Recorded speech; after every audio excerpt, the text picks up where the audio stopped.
Well, another great week of college baseball is wrapped up in conference play for all conferences across the globe. Some crazy upsets and some crazy series have ended, and we had an amazing week of college baseball. So, with that being said, let me go ahead and hop right into it. But before we do, thank you for joining us today on Across the Board. Go follow us on our socials at TikTok, Instagram, YouTube, Spotify, Amazon, Music, and Spotify, I believe I already said, at Across the Board podcast. So let's go ahead and hop right into it. So we'll start in the Big Ten. Two series there. You have Oregon, Michigan, USC, UCLA. We'll start with Oregon, Michigan. Oregon drops the series, Michigan. They lose it 2-1. And the story remains the same for me about this Oregon squad. Their ability to put up runs is not there. You watch this team, what they've got in the bullpen, I mean, they've got pieces. They've got pieces in the bullpen, excuse me, not in the bullpen, in the rotation, and even in the bullpen. I mean, they've got a good pitching unit. They've got the good staff on the mound, but the ability to produce runs is where my concern kind of stands with this squad. You look at the UC Santa Barbara series; they didn't score that really much there. They did have an 8-2 win there, but I mean, other than that, I mean, you watch them play, and they don't score a lot. They're really heavy reliant on the pitching staff, which isn't a horrible thing, but it's also not. You don't want to be too reliant, I feel like, on your pitching staff. You want to be able to have a little separation and a little unit. Also, I lied. They lost the game 2-8 in that series. In that series, they won 4-0. They put up a total of 8 runs against UC Santa Barbara. And then this week, they only put up 8 runs again in 3 games. So in 6 games, they put up 16 runs. And that's not going to cut it. It's just not. They've struggled to get runs across the plate. I remain to be in that same spot with this team. They've struggled mightily to get runs across the plate. They're heavily relying on their pitchers, which is okay to have when you have guys like Will Sanford and Colin Clark pitching, and you've got a good bullpen behind you. But you've got to give them help somewhere because down the line, I mean, they can only do so much to an extent. You're going to play a bunch of great teams that can hit. And even we see with even some of the best, they just don't. Some pitchers don't have their best nights, and you got to be able to show up for that. And that's just where my concern sits with this team, and that's kind of a big letdown for me. But good on Michigan. Again, Michigan's honestly a really good squad in the Big Ten. They've got some pieces on their team. Shane Brenham, he went 7 innings, gave up 3 hits, 7 strikeouts. Absolutely dynamite in game one for Michigan. But it's definitely a little concerning for Oregon to kind of see where they're at run production wise. You put up 16 runs in your last 6 weekend series games. So that's something for me that I think is going to have to improve if they want to be a better team in the Big Ten and want to host at that. So then we'll kind of go to the other Big Ten series, USC, UCLA. UCLA sweeps 3-0, but I don't think that really tells the full picture. In game one, UCLA was up 5-4 going to the bottom of the eighth. They put up 7, and then they had a dogfight in game two, 9-8 win, UCLA, and then a 10-4 win on Sunday. But you look at game one, USC competed. The bullpen kind of let them down. And then you go into game two, you lose 9-8. I feel like the bullpen let them down there again.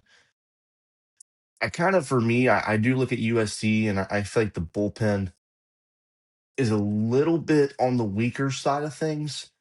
They've obviously got a great starting rotation, but I think it's also hard to say that, especially with how good UCLA is.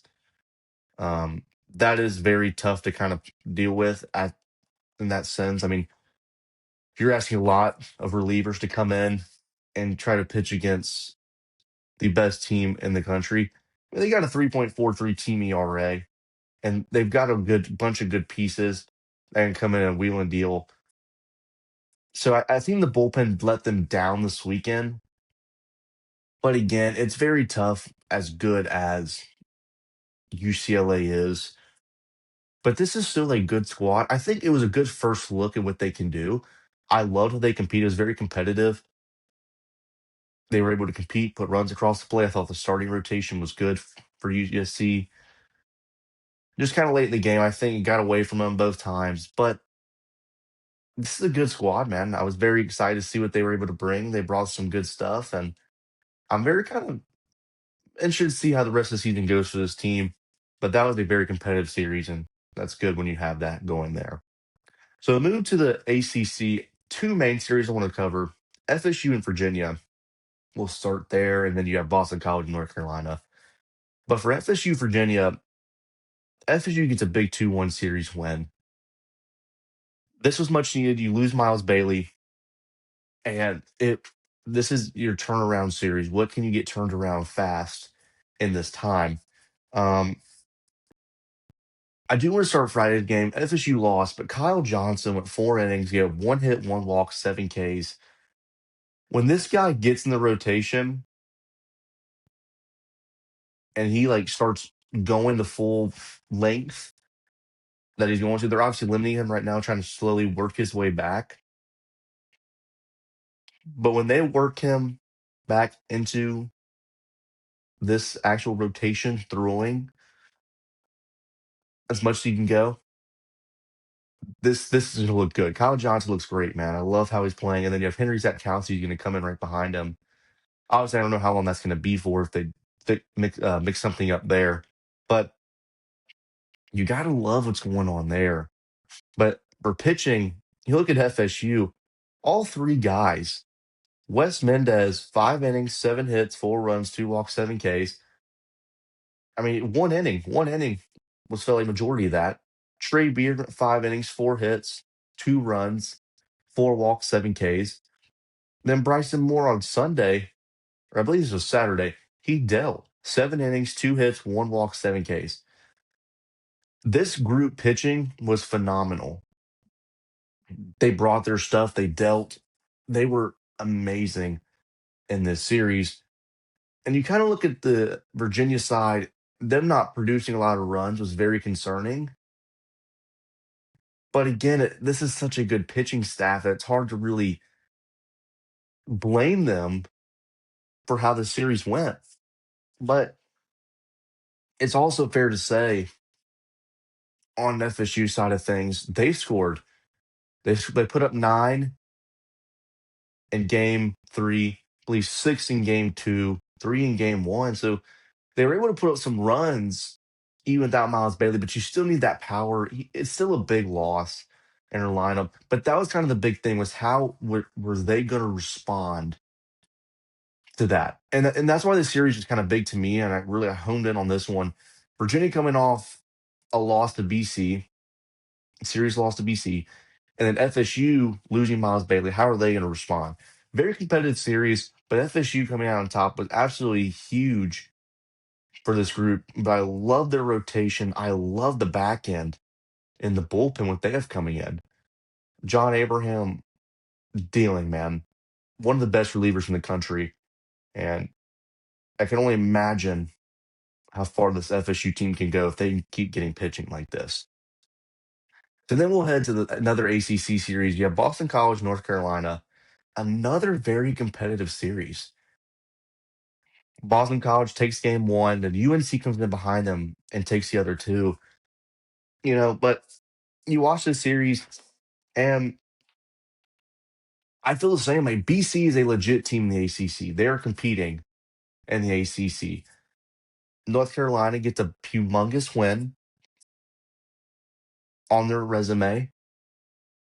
Like it's already good anyways. They're already a good team. They get a big series win at home. But Boston College is good. I mean, it's legit. They are a legit squad. Very competitive game 3, but it's legit. They're just a legit team competing for a conference title this season. Yeah, A.G. Colarusso, who's dealing as your Friday guy, which would be Thursday this week because they had Easter Sunday, so a lot of games are pushed up a day. And then you have Cesar Gonzalez coming in right behind him to close things out. That's a good Friday group. Game two was a very competitive game. And then game three, another competitive game. I mean, there were so many positives from this series, I think, on both ends. I think Boston College is proving week in and week out we can compete with the best in the ACC. And North Carolina, being the dudes and coming out and getting a humongous series win. Jake Schaefer had a great weekend. Thought he looks good. But I look at this series, and I'll tell you what, man, these two teams are going to be fighting for a conference title, and they're both playing great baseball. So I'm pumped to see where they go from here. And the sky's the limit for both these teams. So huge series there. And that'll wrap up the ACC. So let's go and head out to the SEC now. We're going to start with Georgia Mississippi State. This was probably the most surprising series of the weekend.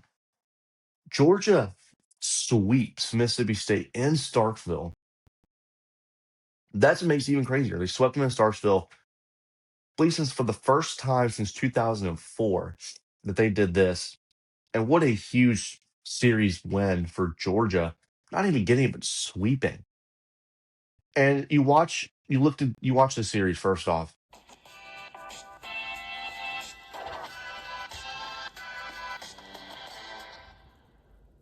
We had some technical difficulties there.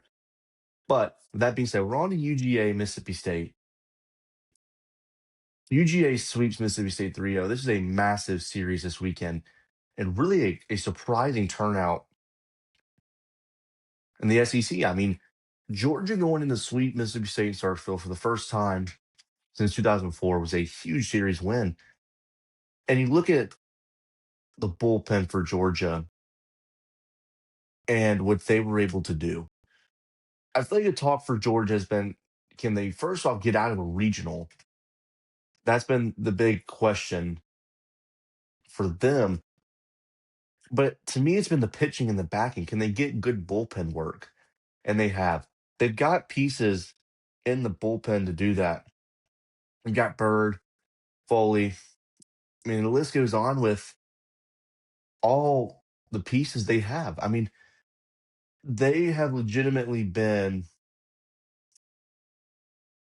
dynamite in the bullpen, and it has allowed them to get a big series win like this.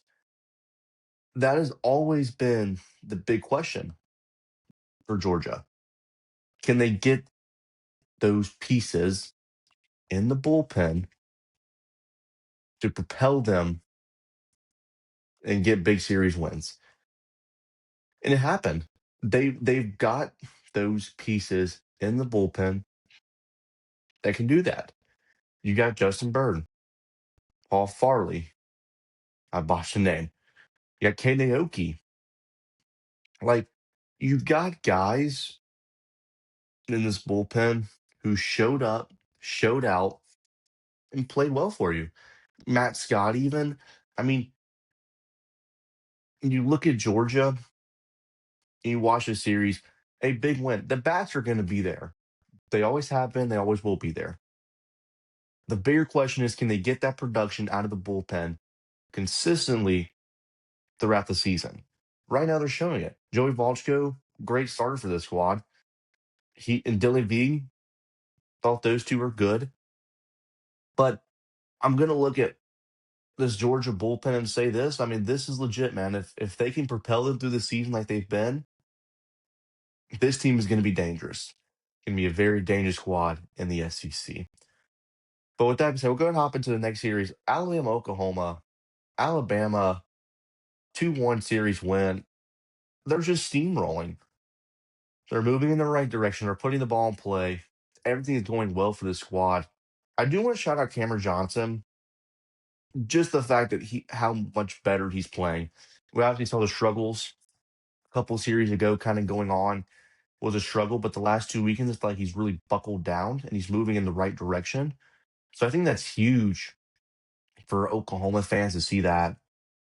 The last 2 weekends, it seems to be the opening game has kind of they've struggled to find that start, but after that, they've been very competitive in their series.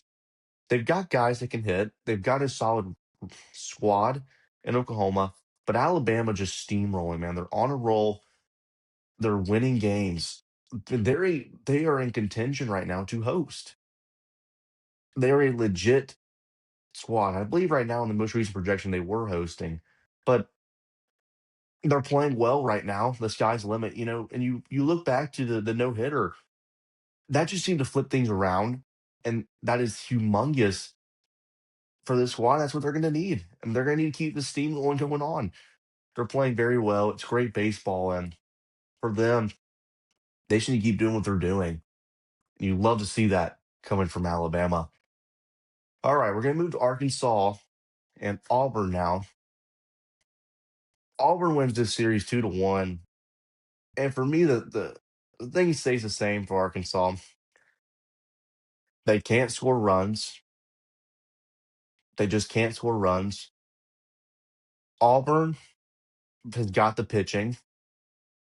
Andreas Alvarez, he went 6 innings, he got 6 hits, 1 run, 2 walks, 10 Ks. Jackson Sanders, which he came in to relieve this game, you get to say, he went 4 innings, 1 hit, 8 strikeouts. Jake Marciano, 7 innings, 4 hits, 1 run, 1 walk, 6 strikeouts. Or excuse me, 8 strikeouts. I mean, you look at the rotation for Auburn, it's good. They've got bats. It's just the inconsistency of the bats that's kind of been a concern for others. But Arkansas wants more. Not scoring. I mean, Hunter Deets pitched well this weekend. Ryder Helfrich had a humongous weekend. 2 homers in a game. But other than that, that's all you've got for Arkansas. I mean, they're still the same team. They're struggling to put runs across the plate. Pitching is hit or miss right now. It's concerning. They're still ranked, by the way. I believe they were 22nd in one of the most recent polls. Like, I don't know how they're still ranked, but this team is not good right now. They're just not. It's very concerning. They're just not hitting the ball, and then the pitching now is kind of seems to be falling apart a little bit. I mean, what can you do? But man, it's very concerning for this team, and there's a lot to be concerned about if you're a Razorback fan. But for Auburn, nice bounce back after last weekend. You get good pitching, put some runs on the board. So that was a huge series win for the Auburn Tigers, and we'll see what happens with them going forward. But Arkansas right now, major, major concerns. And then finally, we're going to lead the SEC and go to the Big 12. UCF and West Virginia. What a competitive series. UCF wins game one. Go to game two. They have a 10-2 lead. And West Virginia comes all the way back to win 11-10. But in game three, they handle business, win 5-1. And man, UCF, they look good, man. They look good. In game one, this pitching staff, they went 9 innings pitched, 3 hits, 1 walk, 7 Ks. And then Camden Walker for UCF, or excuse me, Camden Wicker, 7 innings pitched, 3 hits, 1 run, 3 walks, 6 strikeouts. But this was kind of one of those big looks at UCF to see how this series would go, how it would play out. I thought pitching wise, they looked good in those 2 games. Obviously, game three was a nightmare. You hate to see that happen, but that was a huge comeback. And UCF, big win. Right now, up top, the Big 12 standings, with Kansas right behind them, makes this a very interesting predicament in the Big 12. And, you know, this makes this all the more interesting. When they're batting 294 as a team, they have a 4.08 team ERA. But they are an interesting group in the Big 12. The Big 12 is kind of wide open to me, it seems like, because I think still West Virginia could very well win the conference. Arizona State's still there. Kansas is playing great ball, and there is a bunch of good talent there in the Big 12, and it's kind of interesting to see how this is all going to play out. So we'll see how this all plays out. But that was a huge series win for UCF. and that's how that's going to go for them. So we'll see how this all plays out. Well, that being said, that's going to wrap up the recap. Now it's time for the stress meter. Jaden presents me with the stress meter. So thank you, Jaden. Well, we'll start with Virginia. You obviously lose your last 2 weekend series. You didn't put up that many runs. But I'm going to be honest, I'm maybe out of three. I'd honestly go to a two. I'm not that concerned about Virginia because they played two great opponents. And I thought they can, obviously in game two of the BC series, you get blown out 17-0. It's never wants that to happen. But they competed the other 5 games. I feel like, obviously, the Sunday affair at FSU didn't go well. It's a little concerning that their bats haven't been that productive, but they played good pitching. So I'm not too concerned because, especially, their potential, where they can go. So I think this is a good kind of see where we're at against good pitching. So I'm at a two, though. I said a three, but we're going to go down to a two. I'm not that concerned. This is still a good Virginia team. They still got pop in the bats. So I'm gonna stick there. And I think they're still gonna be fine in the ACC. Then you have Oregon. This one's a little different.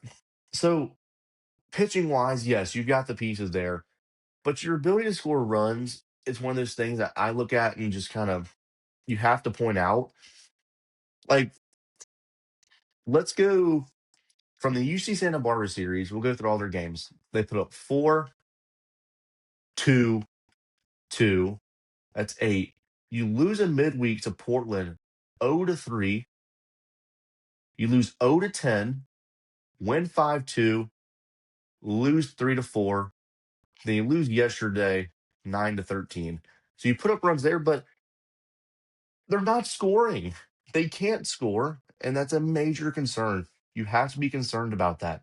And especially if you want to host, right now you're upcoming. You have Nebraska. This is a big weekend. This could be a big win on your resume. You have Oregon State in the midweek. And then after that, you really don't. And you have UCLA and USC. So those are your other two resume builders, but this is a big weekend. If you want to host, you've got to have a big weekend here. But right now, I'm at a 6. In terms of them wanting to host and whatnot, right now they're not showing that they want to. I'm very concerned. And that's just huge. They have not been able to put up runs over the past few weeks, and it's kind of been a really a year thing. It's inconsistency. So I am concerned there with these Oregon bats. So I'm gonna go with a 6 for Oregon, especially if they want to host. They're gonna have to get this turned around fast. All right, we're gonna move to Oklahoma now. This one's kind of weird because they've had a couple of series lost to Texas, Alabama. Really good teams though, and they've really competed. I will say the Friday pitching has been kind of wanky. Like you move Cam Johnson out the Friday spot because of the struggles, but he seems to be rolling well in the Saturday group of things. So he seems to be very set there. But you kind of look elsewhere, the Friday series, obviously, Friday games have not been it, but they've competed in the other games. They're getting better pitching.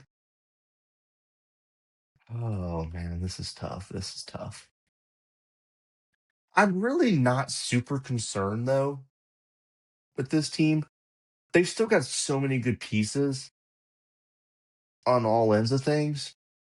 I think if you can solidify yourself a Friday guy to kind of get you through Friday, I think that'll help you a lot. Cam Johnson's had 2.97 ERA, 3.92 ERA as a team.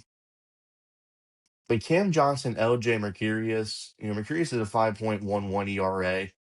Obviously struggled this weekend, but and then you have Rager Cord or Cord Rager, excuse me, 4.80 ERA.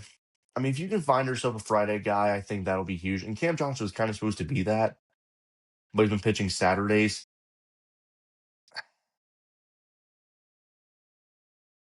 I'll go with a 4. I mean, I'm really not that concerned. They're still a good team in the SEC. They're going to compete in the SEC, and they've still got good pieces. So I'll stick with a 4. And so we'll go ahead and move on to Kentucky now. Kentucky struggled. You lose to LSU, and then you lose to Mizzou, which again, the SEC is the SEC. There's a bunch of good teams there, but the Mizzou loss, series loss to Mizzou, is not a pretty look. So that does you no justice there, first off. But then you took your series to LSU, and then you lose there. You know, you look at this team, pitching has been kind of feels like it's been very questionable. You lose 4-5, you win 9-2, you lose 2-5. The bad inconsistencies are there. The pitching has definitely kind of been questionable. But you kind of look, I mean, they've just been on a slow decline. I mean, they sweep Alabama and they lose the Ole Miss series 2-1, lose the LSU series 2-1, lose Mizzou series 2-1. I mean, you're kind of the decline is slow. And for more of that, I mean, the bats have been inconsistent at times. They're batting 284 as a team, but they've just had moments where the bats have just been inconsistent. It's not at its peak, I would say. And you have Jackson Jokin with a 2.96 ERA. You got a 4.23 ERA as a team. After that, Nate Harris at a 5.40 ERA. Ben Cleaver, 3.51. He's been inconsistent, but see, he's kind of finding his stride again. But I'm looking at Kentucky and I'm very concerned. The inconsistency with the bats and to put runs up has been a concern for me. And it's gotten worse since you swept Alabama. You lose Ole Miss to LSU and then Mizzou. You got a big weekend against Auburn coming up, but right now I'm at a 5. I don't want to completely panic yet, but it's if you lose this weekend, that panic bar is going to take an 8. It's a big weekend series, but the bats got to be consistent. They've got to get good pitching. You're in Auburn, you got to get a big series win. All it needs to be said there. All right, then we'll move finally to Florida. Florida loses another series to Ole Miss. I say another. They've lost another series. They lose to Ole Miss. The thing stays the same for me. The same thing. Their ability to put runs across the plate, like it's the same thing. It's a repetition. Yeah, repetition of the same stuff.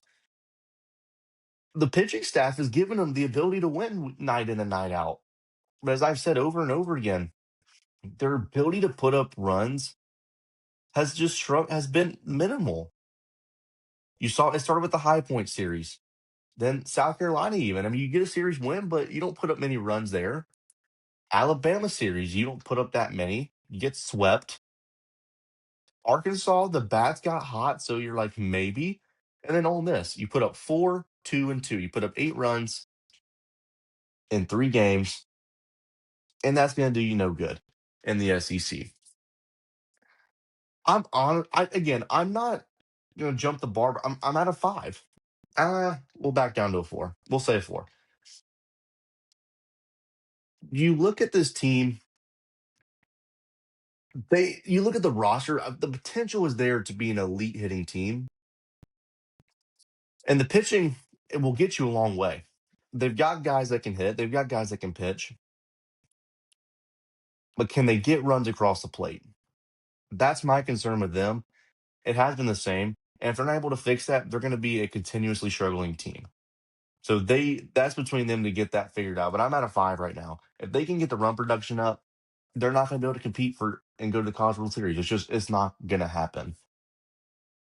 But with that being said, that'll wrap up our stress meter. Now we'll go to our schedule of the week. I did post a clip already for our schedule. About gonna obviously say it here as I always do. For your main schedule, you have FSU and Georgia Tech. Humongous series. That's a big series right there. Oklahoma Vandy. Big one for Vanderbilt. This is a huge series. Add on to the resume and get back in a safety zone, if you will. Florida and Georgia, North Carolina, Clemson, Duke, NC State, Michigan, Michigan State. That's just a rivalry game, so I put it on here. Arkansas, Alabama, Tennessee, Mississippi State, Tennessee, big weekend. They've got to get some big series wins. It's got to start now. It's a big weekend, and especially playing Mississippi State after being swept by Georgia, it's a tough task. UCF, Kansas, two Big 12 teams going to clash at it. Oklahoma State, Kansas State, Wake Forest, Miami, West Virginia, Texas Tech, LSU, Ole Miss, Texas A&M, Nebraska, Oregon, Cal Poly, Oregon State, Iowa, USC. Then the mid-major schedule. You have UC San Diego, UC Santa Barbara. Then you have Wichita State, UAB, UNC Wilmington, Campbell, UMBC, Binghamton, in the American East. Then you have Butler, UConn, Jacksonville State Liberty, two teams up top of CUSA, Kent State NIU, FDU Stonehill, SIUE Little Rock, Bucknell Holy Cross, Oral Roberts Omaha, Cal Baptist, and UT Arlington. That's your schedule, and that's going to wrap up today's show. Thank you guys for joining us today. Go follow us on our socials on Instagram, TikTok, YouTube, Amazon Music, Spotify, and all the above. Check out our new videos. Go check out our clips. Great week college baseball ahead. Go watch those. Lock in. Watch some good baseball. And we hope to see you next time on Across the Board.